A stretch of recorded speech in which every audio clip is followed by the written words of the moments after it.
आपने कंस को वार्षिक कर दे दिया है, लेकिन अब आपको मथुरा में रुकना नहीं चाहिए। मुझे लगता है संत्योत्पाताश्च गोकुले, मुझे लगता है कहीं गोकुल में कोई उत्पात ना हो जाए। नंद जी महाराज मथुरा से गोकुल जाने की तैयारी कर रहे हैं, लेकिन सोच रहे हैं तो कि लाला के लिए थोड़ा खिलौने लोने भी लेता जाओ। और इधर क्या हुआ मालूम, जब रात्रि में अष्टभुजी देवी बनकर के आकाशवाणी ने बता दिया कंस तेरा मारने वाला ब्रज में कहीं पैदा हो गया है, तो कंस ने अपने सैनिकों को बुलाया, सेनापतियों को बुलाया और बोले सुने तुमने, अरे हमारा शत्रु जो कृष्ण है उसने ब्रज में कहीं जन्म ले लिया है, अब उसको मारना ही पड़ेगा। कंस के सैनिक बोले भैया हम नारायण को ढूंढने जाएंगे कहाँ, कृष्ण को ढूंढने जाएंगे कहाँ, इसलिए नारायण का निवास वही है जहाँ पर सनातन धर्म है। और सनातन धर्म है कहाँ, बोले जहाँ गौ ब्राह्मण संतों की सेवा है। सैनिकों ने कहा भैया हम एक काम करते हैं, बोले क्या, कि आज से ही गौ ब्राह्मण और संतों को तकलीफ देना शुरू कर देते हैं। जब इनको सताएंगे ना तो नारायण कहीं भी क्यों ना छिपा हो, इनको बचाने के लिए जरूर आएगा। और एक बार यदि वो हमारे सामने आ गया तो फिर हमसे बच करके नहीं जा सकता है। कंस ने कहा वो सब तो ठीक है, लेकिन तुम लोगों को जाने कौन देगा, ऐसा करने से क्या समाज में क्रांति नहीं हो सकती, अरे भैया बगावत हो जाएगी। दूसरे सैनिक ने कहा सुनो मेरा विचार है। बोले क्या, बोले ब्रज 84 कोस में कहीं कृष्ण ने जन्म लिया, हम लोग एक काम करते हैं। बोले क्या, बोले सभी वेश बदल बदल करके जाएंगे, प्रत्येक गांव में जाएंगे, एक महीने के अंदर जितने बालकों ने जन्म लिया है उन सबको मार देंगे, और एक महीने के अंदर जितने बालक जन्म लेने वाले हैं उन सबको मार देंगे, उसी में तुम्हारा शत्रु कृष्ण मर जाएगा। कंस ने कहा वो सब तो ठीक है, तुम वेश बदल बदल के जाओगे, लेकिन तुम लोगों को घर में घुसने कौन देगा। पूतना बोली चिंता मत करिए महाराज जी, ये सेवा आप हमें सौंप दीजिए। अरे हम जाएंगे वेश बदल करके, अपने स्तनों में जहर लगा करके जाऊंगी, जहां कृष्ण को एक घूंट पिलाया तुरंत मर जाएगा, पलना में डाल करके आकाश में भाग जाऊंगी, मुझे कोई नहीं पकड़ सकता। कंस ने कहा बहन जी वो सब तो ठीक है, लेकिन ये तुम्हारा काला काला चेहरा, ये विकराल काया, ये लंबे लंबे 5-5 इंची के दांत, कौन घुसने देगा तुम्हें घर में। बोले सुनो चेहरा काला है तो क्या हुआ, थोड़ा फाउंडेशन आउंडेशन लगा के चली जाऊंगी, अरे मेकअप करके चली जाऊंगी, और रही बात ये दांतों की तो इन्हें थोड़ा कैंची से छांट दूंगी, फिर भी यदि कोई हमें पहचान लेता है तो घूंघट लगा के चली जाऊंगी, मुझे कोई नहीं पहचान सकता। कंसेन प्रियता घोरा पूतना बाल घातनी, शिशु चचार निघनंती पुरग्राम ब्रजादिशु। नंद बाबा तो बड़े प्रेम से खिलौने खरीद रहे हैं मथुरा, और गोकुल में भक्तों नंदोत्सव चल रहा है, जो कल हम लोगों ने 1 घंटा मनाया था, लेकिन ब्रज में तो भक्तों 6 महीने तक बनता रहा। 6 महीने तक लोग नाचते गाते रहे। जहाँ उत्सव मनता हुआ देखा, पूतना को निश्चय हो गया कि यहीं पर कृष्ण ने जन्म लिया है। कहते हैं गांव गांव घर घर खोजते खोजते पूतना गोकुल में आ गई, और जैसे ही गोकुल में भैया बड़ा लंबा तंगड़ा शरीर था। ध्यान दीजिए, पहले ब्रज के गांव में, अब तो नहीं है उतना, लेकिन पहले 10-20 साल पहले भी ये परंपरा थी, गांव में अगर कोई नया आदमी गांव में घुसता है, आता है, तो लोग वह छत पे खड़े होकर के देखते थे, अरे भैया कहाँ से आयो, क्यों आयो, काहे को आयो।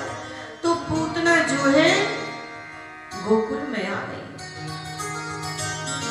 एक ब्रजवासी ने कहा भैया ये लंबी तंगड़ी कौन है? बोले हट, रास्ता छोड़ दे, मार्ग दे दे। अरे जसोदा मैया की कोई बचपन की सहेली होगी, कहाँ मालूम। कहते हैं ब्रजवासियों ने भक्तों यशोदा मैया को सीधा नगरानी के पास भेज दिया।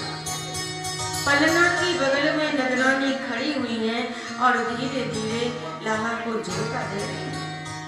पूतना ने जाकर के बड़ी जोर से प्रणाम किया, बोले मैया पावन लागो। मैया ने कही आओ बहना, कहाँ से आई? बोले अजी आई कहाँ से, वो हमारे पतिदेव थे ना। बोले हाँ, वो कल लाला को आशीर्वाद दे करके चले गए। अब मैंने सोची कि मैं आशीर्वाद से क्यों वंचित रहूं, यानी मैं भी आशीर्वाद देने के लिए आ गई। मैया ने सोची ये तो कोई ब्राह्मणी मालूम हो गए। अरे तुमने हमारे पांव काय को छू लिए? तुम्हारो ही लाला है, हमारो थोड़ी है।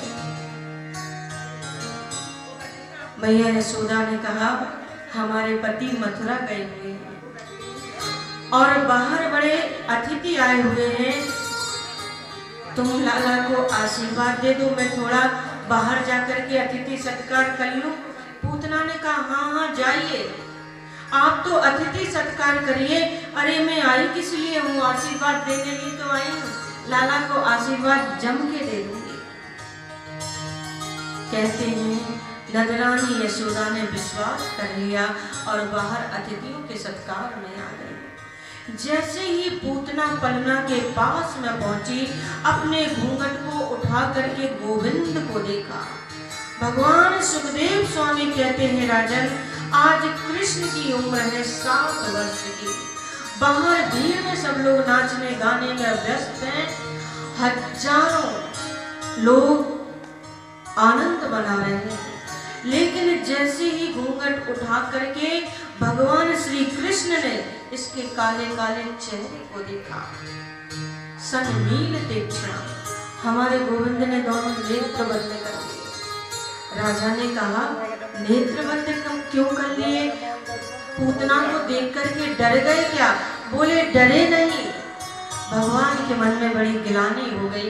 प्रभु ने सोचा देखो तो सही, 24 अवतारों में केवल मेरे 2 ही अवतार श्रेष्ठ हैं, एक राम अवतार और दूसरा कृष्ण अवतार। और दुर्भाग्य की बात यह है कि दोनों ही अवतारों में हमें राक्षसी को मारना पड़ रहा है।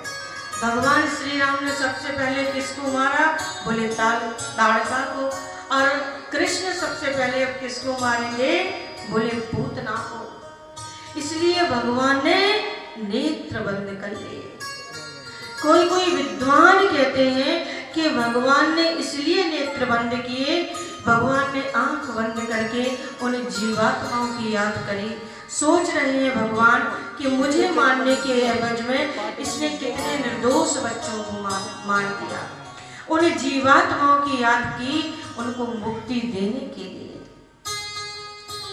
कोई विद्वान कहते हैं कि भगवान ने इसलिए नेत्र बंद कर लिए, ध्यान दीजिए, भगवान की दाहिनी आंख में सूर्य का निवास है और बाईं आंख में चंद्रमा का निवास है। सूर्य चंद्र ने अपने मन में सोचा कि देखो तो सही कितनी उल्टा नारी है। सारी दुनिया हमारे गोविंद को प्यार करती है, प्रेम करती है, और ये हमारे गोविंद को जहर पिला करके मारना चाहती है। कहते हैं मानो भगवान श्री कृष्ण ने सूर्य चंद्र को ढक लिया। कोई विद्वान कहते हैं कि भगवान ने अपने नेत्र इसलिए बंद किए, भगवान ने सोचा कि भैया ब्रज में आया हूँ माखन मिश्री खाने के लिए, माखन मिश्री तो मुख में गया नहीं और पूतना मौसी जहर पिलाने पहले ही चली गई। अब जहर पीने की तो आदत है नहीं, तो आंख बंद करके भोले बाबा की याद करी और प्रार्थना की, भोले बाबा समुद्र में से जितना जहर निकला था आपने सारे जहर को पान कर लिया था। अब ये पूतना मौसी जहर पिलाना चाहती हैं, तो जहर जहर आप पीते जाना और दूध दूध मैं पीता जाऊंगा। इसलिए नेत्र बंद कर लिए। बोलिए बाके बिहारी लाल की।